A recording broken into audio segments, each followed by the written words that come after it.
Welcome back to another season of the Lions College Football Podcast. I am Brett Gibbons of TheLions.com, and this year I am joined by Kelley Ford.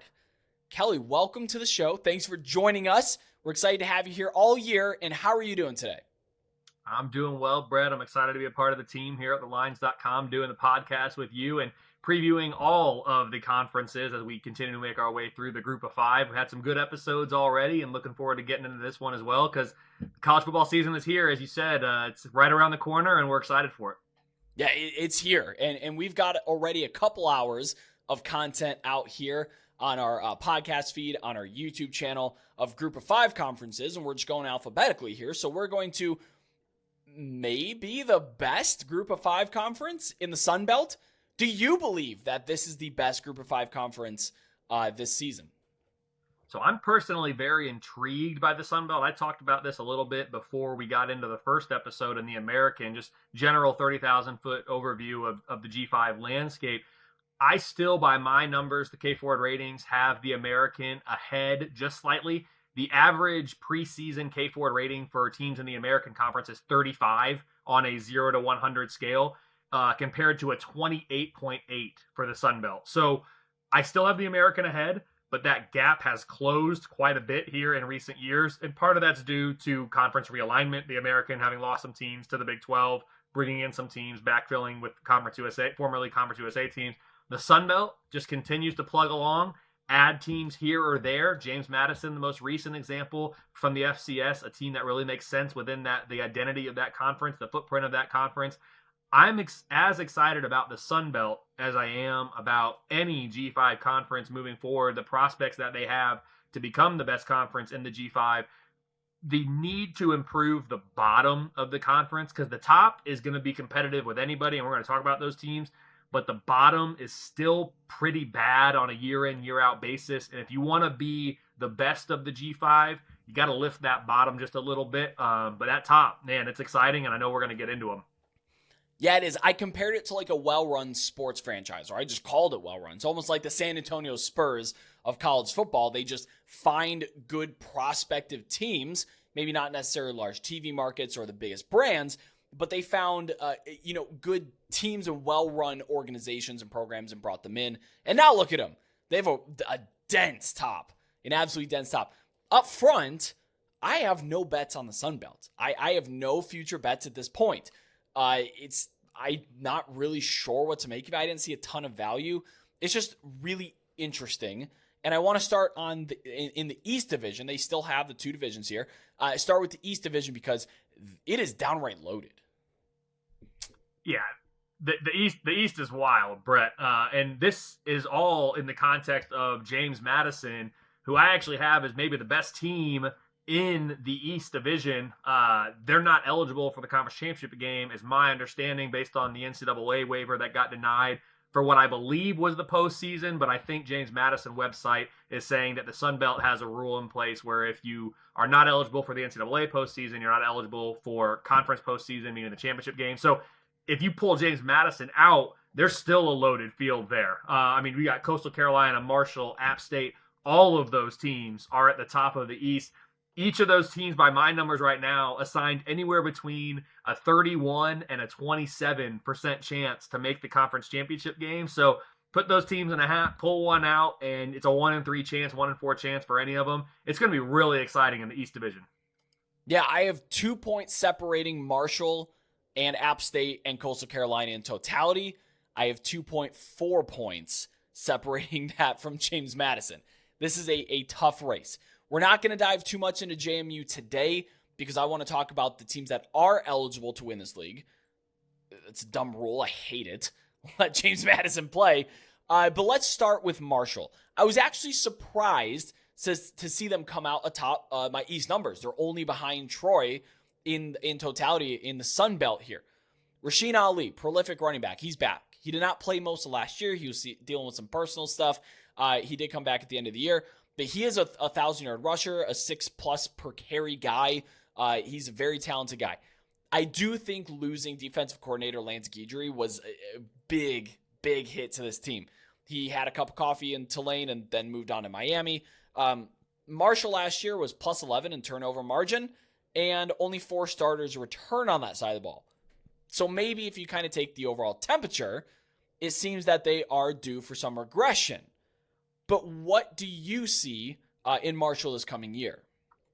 Yeah, by my numbers, Brett, this is the worst Marshall team since 2019, so a few years, but they're still projecting as the second best team in the division behind James Madison, like I said, but we talked about they're ineligible for conference championship games. So it's a top 30 defense, best in the division, a sub 100 offense. And you talk about only returning a couple starters. They had a big plus on the turnover margin. You're going to expect that to regress a little bit. Sub 100 offense. The schedule isn't easy either. They host James Madison, which is going to be a tough game. But then they have to travel to Coastal Carolina and App State in consecutive weeks. I mean, that's a brutal. From week 8 to 10, you're hosting James Madison, you're at Coastal, and you're at App State. That right there, to me, is going to define Marshall's season and their chances of making it to the Sun Belt Championship game. I have 6 games where I'm projecting the spread to be within a field goal, and there's just a 42% chance to match or exceed last year's regular season win total of 8. So like you said, you might expect some regression. My numbers are projecting on average 7.2 wins, 7-5 being the most likely single outcome for Marshall this year. But like I said, they're right there in the mix of that conference championship game. 27% chance to make it, which is right up there with Coastal and App State. Yeah, and just to expound on that stretch that they have, they return home to play Georgia Southern, which is no pushover. And then they go on the road to play at South Alabama in that stretch. This is really forward thinking, but again, I'm here for actionable information.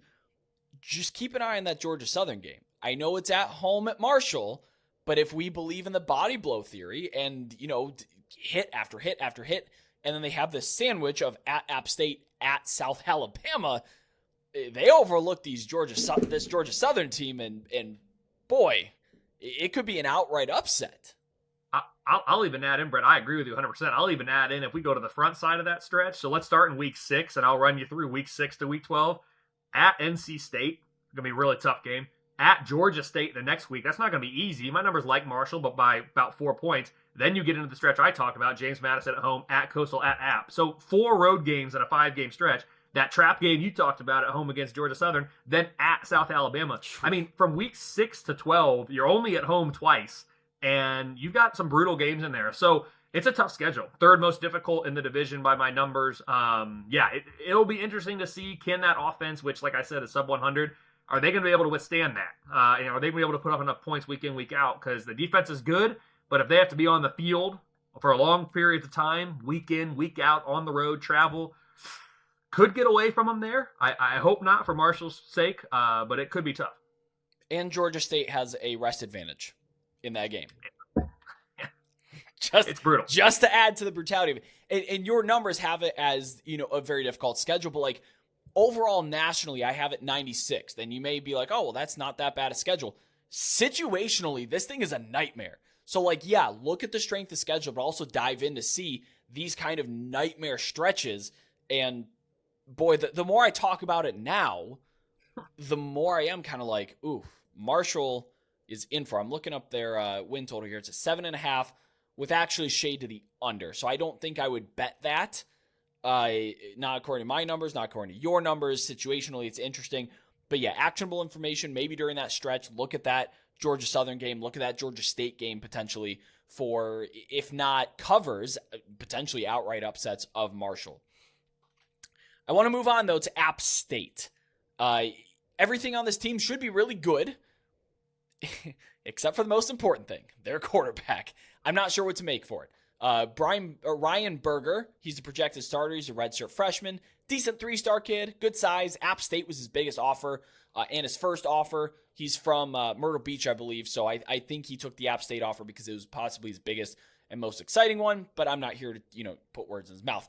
This team probably runs through the running back, Nate Noel, 606 last year, with maybe the best offensive line in the conference. That's up for debate, but it's certainly one of the best, if not the best. I actually only make 7 wins, even with the 100th strength of schedule. For me, one game I would watch at is they play at Wyoming. App State has to go to Wyoming. Boone, if you've ever been in Boone, North Carolina, and you've ever been to Laramie, Wyoming, there are not 2 further removed college towns from civilization, with the exception of maybe Lubbock, than those 2. And it's just so interesting. What do you make of App State this year? Yeah, I've got 7-5 as the most likely record for App State. Projected 8.6 regular season wins last year. The Mountaineers finished with 6, so that minus 2.6 differential made App State one of my biggest underachievers of 2022. It's interesting for me here in 2023. App State, starting with slaying Michigan in 2007, and then coming into the FBS and having success in the Sun Belt really early on. 2023 is projecting as the worst App State team for me since 2014.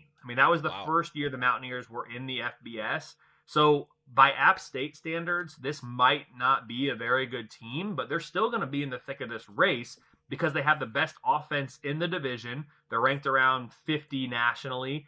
They have a sub 100 defense, though, so that is pause for concern. But if they can score enough points, you said everything about this team should be great except that quarterback. If they can figure that out, if the offense can put up enough points, they'll be in that mix. They get Coastal Carolina and Marshall at home. That is huge because if they go 2-0 in those games, I think their chances, of course, to make the conference championship game go way up. Obviously, I make them small favorites in both of those. They're -2 against Coastal coming off of a bye, and then -1 against Marshall a few weeks later.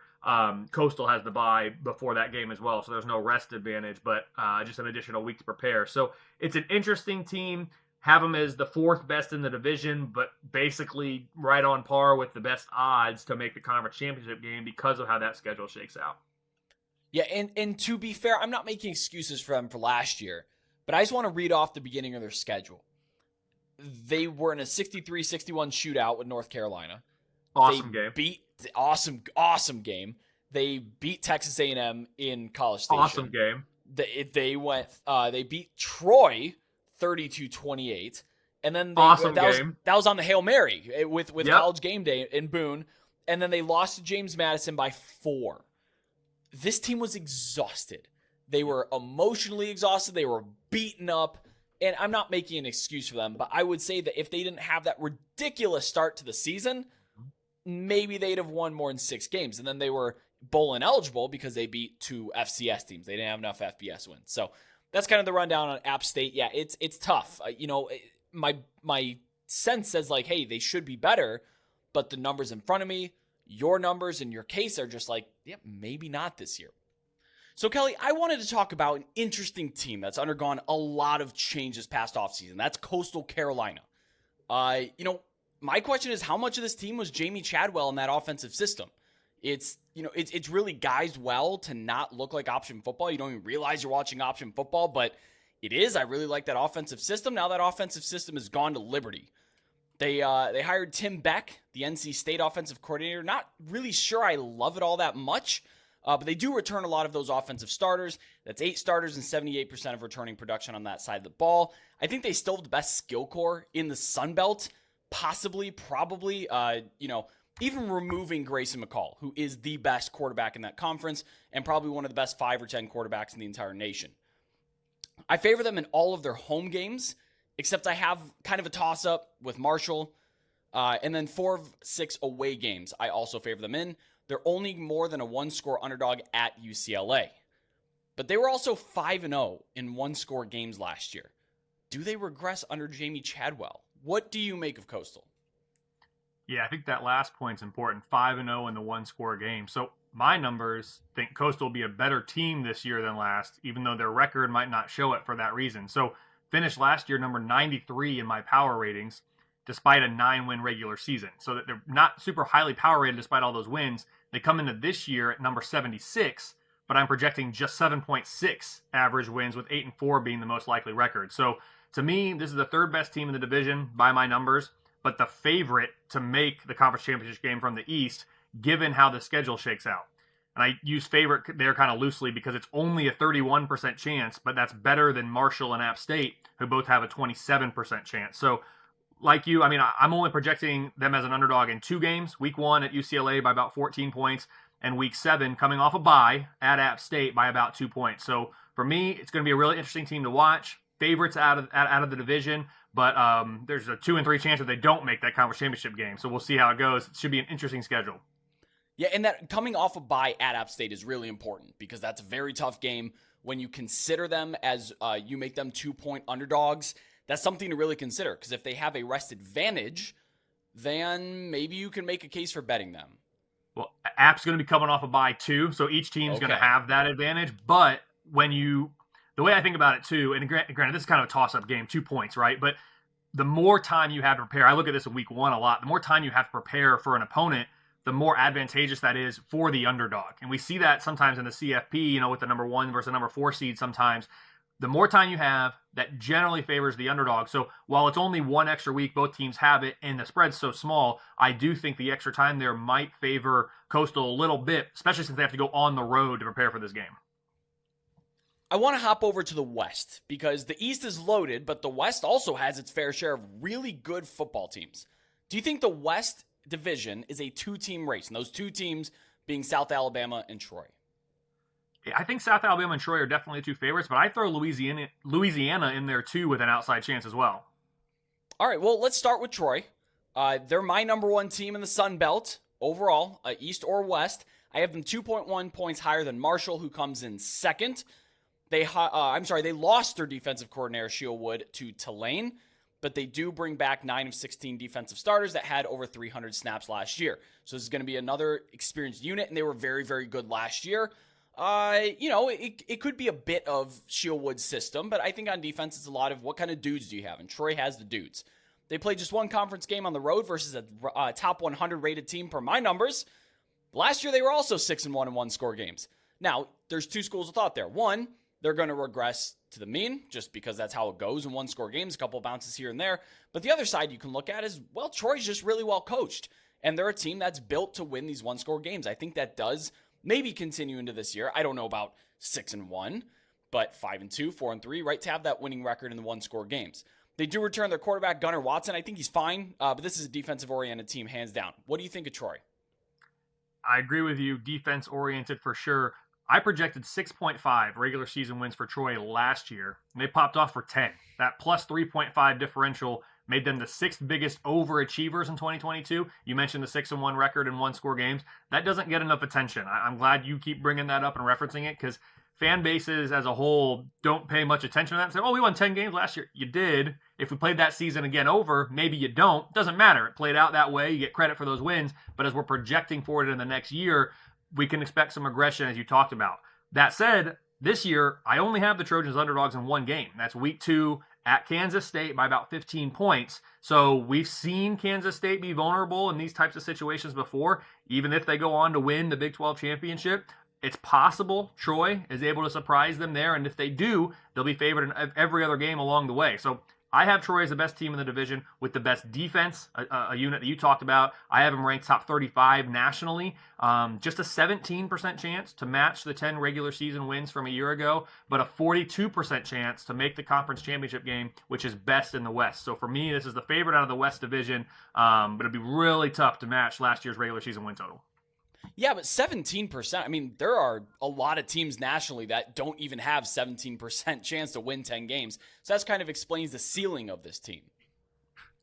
I think their biggest rival competition in the West is South Alabama. Like I mentioned, I said maybe 2-team division. You said maybe a 3-team. But I want to talk about South Alabama. This team came out of nowhere last year. They came out actually at Canby Books at Bet Rivers with an 8.5 win total. And I thought that was mispriced, and I bet way under it. Turns out it was mispriced, but it wasn't high enough. So those that were taking any sort of action, because this number was taken down and reposted around 6.5. So I think South Alabama, one of the biggest surprises of last year. They should have the best defense in the Sun Belt, I think. Maybe save for Troy. Marshall's got a pretty good one too. But I'm pretty comfortable in saying I think South Alabama at least has the most talented defense. Phil Steele ranks them number 1 defensive line and linebacking cores, and then number 3 defensive backs. They're also one of those 26 teams that return head coach, both coordinators and starting quarterback. Carter Bradley actually was really quietly outstanding. He's number 2 among returning Sun Belt quarterbacks in total QBR. However, they draw James Madison cross division. They play at Tulane in the non-con and Oklahoma State as well. So kind of a tough draw, but can South Alabama repeat as one of the favorites in the Sun Belt? Yeah, I mentioned Troy was my number 6 biggest overachiever in 2022 by getting to 10 regular season wins. Well, Alabama got to 10 as well, as you said, and they were my number 3 biggest overachiever behind only TCU and Duke. So both these teams, a lot of similarities last year, maybe expecting some regression this year. From 2014 to 2021, South Alabama finished the year ranked anywhere from number 98 to number 124 in my power ratings. Last year, the Jags were number 69, and they come into this year at 68. So I think that a page has been turned here for this program, and they are a force that is to be reckoned with moving forward in the Sun Belt. You mentioned the non-conference games at Tulane and at Oklahoma State. They're going to be tough. And you also mentioned they catch James Madison on the road in a crossover and have to go to Troy as well. So the schedule does them absolutely no favors, but this is the best offense in the division by my numbers, and the number 2 defense, again, just behind Troy, as we talked about there. But I really think this is a South Alabama team that has a chance. I've got them right now with a 28% chance to make the conference championship game, which is second best in that division behind just Troy, who we talked about. So it'll be very interesting. It's a bummer for South Alabama fans that their most difficult games are all on the road this year. But if they can pull some upsets, they'll be right there in the end. But here's my question, because I've heard a new line of thinking with this. Is it better to have the difficult games on the road versus at home? Because at home, you get that boost. So maybe you want to be favored at home, take care of that slate, and then play your toughest games on the road. What do you think about that? I don't know if I'm completely sold in that line of thinking, but it's interesting. I have not heard that, Brett, to be honest with you. That line of thinking, to me, has some flaws in it. To me, the most difficult thing to do in college football, I don't care if you're Georgia, Alabama, or Ohio State, or if you're Troy, South Alabama, and James Madison. The toughest thing to do in college football is to go on the road and win. College football, home environments, and yes, they vary from place to place. I'm not saying that playing in Death Valley at LSU is the same thing as playing at Peden Stadium at Ohio University. But going on the road for your respective team into your respective opponent's building is the hardest thing to do. So if it's me, I want to play every game at home. Obviously, that can't happen. It will never happen. But my most difficult games, I absolutely want those at home because those are the ones the fans are going to be most excited about, get most up for. If you want to say, when you're playing at home, your defense has a harder time because they're dealing with the crowd noise, whereas on the road, the defense can probably communicate a little bit easier because the home crowd is probably not making too much noise with the offense on the field. I get that, and I think coaches at high levels have said that. Kirby Smart, I think, said that when he was at Alabama. Oh, hey, I actually like going on the road because it's easier for my unit to communicate to one another when he was the DC for Alabama. So I get that, but if you're talking generally speaking, I'm not buying that argument. I want my biggest games, I want all my games, my biggest games at home with my fans behind me and making my biggest, toughest rivals coming to my place to try to get that win because there's nothing harder in college football than going on the road and getting a win. I want to talk about surprising teams, and you may have given away one of them not long ago, but do you think there's any surprises from this league? Yeah, I mentioned Louisiana above when we asked about are there any teams that might have a chance here. I don't think they're going to win the conference, but they have the best chance of any team that we didn't preview. And it's worth noting that James Madison would be in this conversation, but they are ineligible for the conference championship game because they're not eligible for NCAA postseason. So I think Louisiana could surprise some people. Yeah, so let's talk about them. Why do you think that? So they were big underachievers last year. I had them projected to win 2.5 more games than they actually did. So while we talked about some overachievers maybe regressing to the mean, maybe Louisiana progresses to the mean here. But they have the easiest schedule in the division and the number 2 offense in the division behind only South Alabama.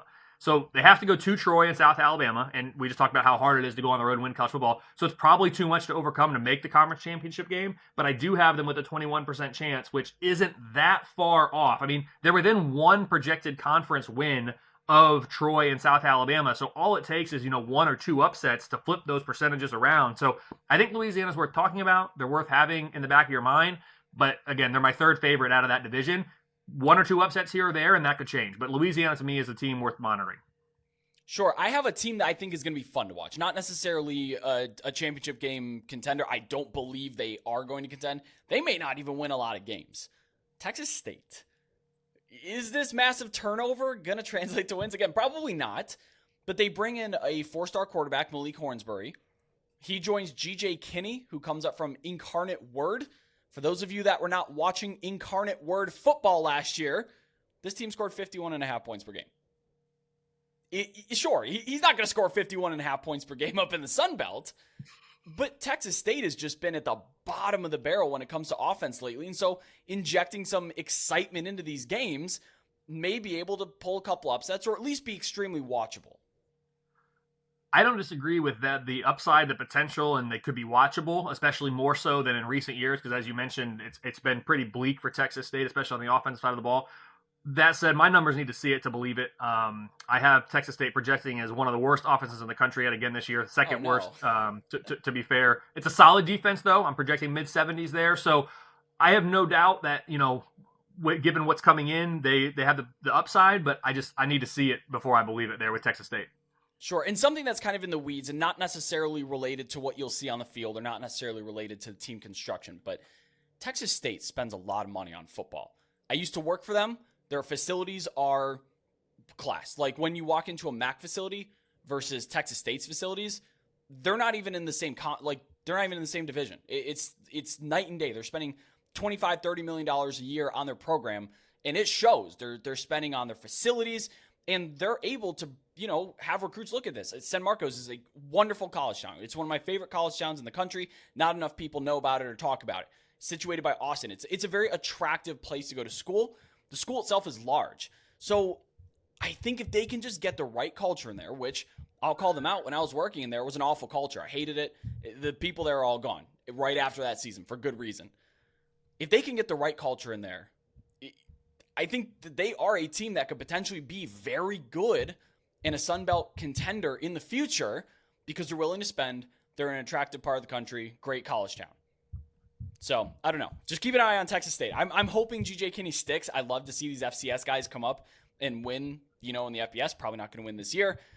I hope that they can prove you wrong with one of the worst offenses in the country. I would love to see them upbeat here. But that's it. I'm not rooting against anybody ever, Brett. So don't take my skepticism as anything other than the numbers just need to see it. So I have nothing against Texas State. I didn't know you had worked there. That's very cool. But yeah, nothing against the Bobcats. One of my favorite games actually when I was at Ohio University for school. Opening game of must have been the 2016 season maybe. It was Bobcats versus Bobcats. Texas State went to Ohio. It went to multiple overtimes. I don't remember how many overtimes. Yes. Texas State ended up getting the win in that game. But that was my first introduction to Ohio University football in person. And it was a game that would never end, which, again, as someone who loves college football, was fine with me. Had some friends who were like, what's going on here? But, yeah, Texas State, hey, more power to them. Best of luck. It's been bad for a while. It's going to take some time for the numbers to adjust. Yes, it will. And actually, they have a mural in their coaches' offices of that game at Peden Stadium. And when I was there, at least, there was a lot of Ohio people there from the Cleveland area, Northeast Ohio, were working there. So they were always like, hey, look at that. Anyway, that's our Sun Belt preview. That's all group of fives. Next, we get up to the big leagues, the Power Fives, the ACC, the Big Ten coming up here soon. But thanks, everyone, for listening. Go hop on over to our Discord server. You can connect with over 4,000 sports betting fans, get live updates in the college football server, and join a sharp and active community. It's starting to get really active because we're into August here. It's football season. Let's go. Don't forget to subscribe to the Lines YouTube for daily sports betting strategy videos just like this one. Comment your thoughts on the Sun Belt. Are we all pulling for Texas State? Probably not. I'm probably alone in that. Kelly, before we get out of here, please plug your work. Where can we find it? Yeah, for sure. You can find me on Twitter or on X now, I guess, at KFord Ratings, and you can find me on my website, kfordratings.com. So excited to be a part of the team here at the Lines. Yeah, we're excited to have you. Thanks, everyone, as always, for watching. I'm Brett Gibbons. That is Kelley Ford, and we'll see you all next time.